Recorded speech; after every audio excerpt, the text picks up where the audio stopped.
Hi, എൻ്റെ YouTube ചാനലിലേക്ക് സ്വാഗതം. കസിൻസ് ആൻഡ് കല്യാണംസിൻ്റെ 4 എപ്പിസോഡ് കൂടി വന്നിട്ടുണ്ട്. ആൻഡ് ഈ സീരീസ് എന്നെ ചതിക്കുകയായിരുന്നു. ഈ സീരീസ് എന്നെ ബിട്രേ ചെയ്തു ഈ ഒരു സീരീസ്. അതിൻ്റെ ഒപ്പം തന്നെ ഈ സീരീസ് എനിക്കൊരു നല്ലൊരു പാഠം കൂടി തന്നു, ഒരു റിലേറ്റബിൾ ആയിട്ടുള്ള ഒരു സംഭവം കൂടി തന്നു. അപ്പോൾ ഒരു പോസിറ്റീവ് കാര്യം സംഭവിച്ചു, ഒരു നെഗറ്റീവ് കാര്യം സംഭവിച്ചു. നെഗറ്റീവ് കാര്യത്തിനാണ് കൂടുതൽ ഇമ്പാക്റ്റ്, ബട്ട് പോസിറ്റീവ് കാര്യത്തിനും അതിൻ്റെതായ ഒരു ഇമ്പാക്റ്റ് ഉണ്ട്. സോ ബേസിക്കലി ഞാൻ പോസിറ്റീവിൽ നിന്ന് തുടങ്ങാം. 4 എപ്പിസോഡും കണ്ടപ്പോൾ എനിക്ക് പേഴ്സണലി ഒരു മോമെൻറ്റിൽ വളരെ റിലേറ്റബിൾ ആയിട്ടുള്ളൊരു സംഭവം സംഭവിച്ചു ആ ഒരു സീരീസിൽ. അതെനിക്ക് വളരെ നന്നായിട്ട് സ്ട്രൈക്ക് ചെയ്തു. ബേസിക്കലി ഒരു ക്യാരക്ടറും ഒരു ആണും പെണ്ണും അവർ തമ്മിൽ ഒരു റിലേഷൻഷിപ്പ് തുടങ്ങാൻ പോകുമ്പോൾ തന്നെ അത് തീർന്നു പോകും, അത് ഫിനിഷ് ആവും. അവന് ഉപേക്ഷിക്കാൻ തുടങ്ങിയത് പോലുമില്ല, അതിനും തന്നെ ഉപേക്ഷിച്ചു. മെയിൻ കാരണം ഇവൻ നുണ പറഞ്ഞു. കാരണം ഇവൻ പറഞ്ഞു ഇവനൊരു വലിയൊരു കൊണാണ്ടറാണ്, ഭയങ്കര പഠിപ്പുള്ളവനാണ്, എഞ്ചിനീയർ മറ്റാണ് മറിച്ചെന്നൊക്കെ പറഞ്ഞ്. പക്ഷെ അവൾ കണ്ടുപിടിച്ച് ഇതെല്ലാം നുണയാണ്, തട്ടിപ്പാണ് എന്നൊക്കെ ഉള്ളത്. വലിയ കഷ്ടപ്പെടാനൊന്നും വന്നില്ല, അത് കണ്ടുപിടിച്ച്.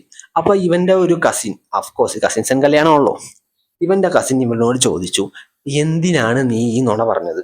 എന്തിനാണ് നീ ഇതാണ് നിന്റെ യഥാർത്ഥമായിട്ടുള്ള രൂപം നീ എന്തുകൊണ്ട് പറഞ്ഞില്ല? നീ എന്തുകൊണ്ട് ഈ ഫേക്ക് കാര്യം പറഞ്ഞു? അപ്പൊ അവൻ പറയും, ഞാൻ ആരാണെന്ന് ഞാൻ പറഞ്ഞാല് അവക്ക് എന്നെ ഇഷ്ടപ്പെടൂല എന്നുള്ള കാര്യം കൊണ്ടാണ് ഞാൻ അങ്ങനെ പറഞ്ഞത് എന്ന് പുള്ളിയെ പറഞ്ഞു. എനിക്ക് എൻ്റെ മേലിൽ തന്നെ ഒരു കോൺഫിഡൻസ് ഇല്ല, എനിക്ക് എൻ്റെ മേലിൽ തന്നെ ഒരു വലിയൊരു നല്ല ഭാവമല്ല, എനിക്ക് എന്നെ തന്നെ ഇഷ്ടമുള്ള എന്നുള്ളൊരു പരിപാടിയാണ് പുള്ളിക്കാരൻ പറഞ്ഞത്. അത് വളരെ റിലേറ്റബിൾ ആയിട്ട് എനിക്ക് തോന്നി. കാരണം എൻ്റെ ലൈഫിലും എനിക്കും പേഴ്സണലി അങ്ങനെ കുറേ തോന്നിയിട്ടുണ്ട്. അത് മുഴുവനായിട്ടും പോയിട്ടില്ല, ബട്ട് സ്റ്റിൽ ആ ഒരു തോന്നൽ കുറച്ചൊക്കെ ആണെങ്കിലും ഇപ്പോഴും അവിടെ തന്നെയുണ്ട്.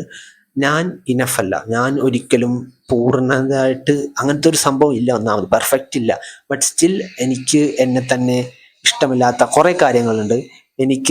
ഞാൻ എന്നെ പൂർണ്ണമാക്കാത്ത കുറേ കാര്യങ്ങളുണ്ട്. ഞാൻ അവനെ പോലെയല്ല, ഞാൻ ഇവനെ പോലെയല്ല, എനിക്ക് ഇത്ര പഠിപ്പില്ല, എനിക്കിതില്ല എന്നൊക്കെ തോന്നുന്ന കുറേ ഇൻസെക്യൂരിറ്റീസ് എല്ലാനും എനിക്ക് പേഴ്സണലി ഉണ്ട്. സോ അതെനിക്ക് വളരെ റിലേറ്റബിൾ ആയിട്ട് തോന്നി. എന്നിട്ട് അതിൻ്റെ ഒരു കൗണ്ടർ ആയിട്ടുള്ളൊരു സംഭവം ഈ സീരീസ് എനിക്കധികം തന്നില്ല. ബട്ട് സ്റ്റിൽ സീരീസ് തന്നില്ലെങ്കിലും ലൈഫ് എന്തായാലും തരും. ബട്ട് അങ്ങനത്തെ ഒരു സാധനം, അങ്ങനെ ഒരു ഇൻസെക്യൂരിറ്റിയുള്ള സാധനം വന്ന ക്യാരക്ടറിൽ നിന്നാണ് എനിക്ക് ഏറ്റവും കൂടുതൽ അത്ഭുതപ്പെടുത്തിയത്. കാരണം അത് എവിടെ നിന്നാണ് വന്നത്? അത് വന്ന ഒരു ക്യാരക്ടർ ഞാൻ ഒരിക്കലും പ്രതീക്ഷിക്കാത്ത ഒരു ക്യാരക്ടറിൽ നിന്നാണ് അത് വന്നത്. കാരണം പുറമെ ആ ഒരു ഗ്രൂപ്പിൽ തന്നെ എനിക്ക് കുറച്ച് അടിപൊളിയായിട്ട് തോന്നിയത്, കുറച്ച് വെറുപ്പിക്കലാണെങ്കിലും കുറച്ച് ഫണ്ണായിട്ടും എൻ്റർടൈനിങ് ആയിട്ടും ഒരു നല്ല കൂട്ടുകാരനായിട്ട് നമുക്ക് കൂട്ടാമെന്ന് തോന്നിയ ഒരു ക്യാരക്ടറിൽ നിന്നാണ് ഇങ്ങനത്തെ ഒരു സാധനം വന്നത്. സോ പേഴ്സണലി എനിക്ക് അവനൊരു അടിപൊളിയായിട്ട് തോന്നിയിട്ടൊരു ഒരാളാണെങ്കിലും അവൻ എങ്ങനെയാണ് തോന്നിയെന്ന് എന്നോട് പറഞ്ഞപ്പോൾ, അല്ലെങ്കിൽ ഈ ഒരു സീരീസ് വഴി നമ്മളോട് പറഞ്ഞപ്പോൾ എനിക്കതൊരു വലിയൊരു ഷോക്കിംഗ് ആയിട്ട് തോന്നി. കാരണം ഒബ്വിയസ്ലി ഈ സീരീസ് ശോകം തന്നെയാണ്. ക്വാളിറ്റി വളരെ നന്നായിട്ട് താഴോട്ട് പോയിട്ടുണ്ട്, വളരെ നന്നായിട്ട് ഇടിവ് സംഭവിച്ചിട്ടുണ്ട്. സ്റ്റോറി ലൈനിൽ ഇവർ പ്രോമിസ് ചെയ്തതല്ല ഇപ്പോഴും കാണിച്ചുകൊണ്ടിരിക്കുന്നത്. ഇവരുടെ ഡബ്ബിങ് ശോകമാണ്, ഇവരുടെ ക്രിഞ്ച് കോമഡി, ശോകം കോമഡി, ബോറിംഗ് ആയിട്ടുള്ള സ്റ്റോറി ലൈൻ ഇങ്ങനെ പോയിക്കൊണ്ടിരിക്കുമ്പോൾ ഒട്ടും ഇൻട്രസ്റ്റിംഗ് അല്ലാത്തൊരു സാധനമായിട്ട് വരികയാണ്.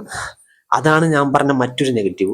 ചതി ഞാൻ വേറെ പറയാം, ബട്ട് മെയിൻ നെഗറ്റീവൊക്കെ അതൊക്കെ തന്നെയാണ്. ഈ സ്റ്റോറീസ്, ആ ഒരു സംഭവം തുടക്കത്തിൽ പ്രോമിസ് ചെയ്ത ആ ഒരു കുറച്ച് നല്ല സംഭവം, ഒരു നല്ല ക്വാളിറ്റി വൈസ് അത് താനെ ഇടിഞ്ഞിടിഞ്ഞ് പോയി. അതാണ് മെയിനായിട്ടുള്ള നെഗറ്റീവായിട്ട് സംഭവിച്ചുകൊണ്ടിരിക്കുന്നത്. ആൻഡ് അതിൻ്റെ ഇടയിൽ നടന്ന ഒരു സിൽവർ ലൈനിങ് ആണ് ഈ ഒരു സംഭവം, ഇങ്ങനത്തെ ഒരു സാധനം അവരിട്ടത്.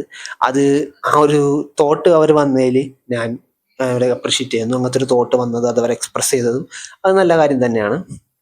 ചതിയായിട്ട് എനിക്ക് സംഭവിച്ചെന്ന് വെച്ചാൽ ഇവർ മെയിനായിട്ട് എന്നെ ചതിച്ചതും, അല്ലെങ്കിൽ ഇതിന് മെയിൻ എന്നെയല്ല പേഴ്സണലി വ്യൂവേഴ്സിനെ തന്നെ ചതിച്ചതെന്ന് വെച്ചാൽ, ഇത് ഇവരൊരു സീരീസ് ആയിട്ടാണ് സംഭവം നമുക്കിത് വിറ്റത്. ബട്ട് ഇത് താനെ ഇതൊരു സീരിയലായി മാറി. ഇത് വളരെ ഒരു സോപ്പ് ഓപ്പറ പോലെ നന്ദിനി നിനക്ക് സംഭവിച്ചെന്ന് പറഞ്ഞാൽ നമ്മൾ ഏഷ്യാനെറ്റിലും സൂര്യയിലും കാണുന്ന പോലത്തെ ഒരു സീരിയലായിട്ടാണ് ഇപ്പം ഇത് നടന്നുകൊണ്ടിരിക്കുന്നത്. ഇതിൻ്റെ മേക്കിങ്ങിലാണെങ്കിലും, ഇതിൻ്റെ ഡബ്ബിങ്ങിലാണെങ്കിലും, ഇതിൻ്റെ ഒരു ക്യാമറ മൂവ്മെൻറ്റ്സ് ആണെങ്കിലും, ഇതിൻ്റെ ഒരു ഓവറോൾ പുറകെ ബാക്ക്ഗ്രൗണ്ടിലെ പാട്ടുകളാണെങ്കിലും, ഓവറോൾ മുഴുവനായിട്ട് ഒരു സീരിയലായിട്ട് മാറി. It's a serial now. Series മറന്നോ? It's a serial. So it's a very disappointing thing. അത് കാരണം എനിക്ക് നിങ്ങൾ പ്രോമിസ് ചെയ്തതല്ല, നിങ്ങൾ എനിക്ക് തന്നത്, നിങ്ങളിപ്പോൾ എനിക്ക് തന്നുകൊണ്ടിരിക്കുന്നതും ഇനി തരാൻ പോകുന്നതും. So I M done with this series. And yeah, ഈ സീരീസ് ഈ വീഡിയോ കാണുന്ന പോലെ ആരെങ്കിലും ഈ സീരീസ് കാണുന്നുണ്ടോ എന്ന് എനിക്ക് തോന്നുന്നില്ല. സോ ഹോപ്പ്ഫുള്ളി നിങ്ങൾക്കിത് ഇഷ്ടപ്പെട്ടെന്നാൽ നിങ്ങളിത് ഡെഫിനറ്റ്ലി കണ്ടിന്യൂ ചെയ്യുക. ഞാൻ ഏകദേശം എൻ്റെ കോട്ട തീർന്നു. So yeah, thank you for watching.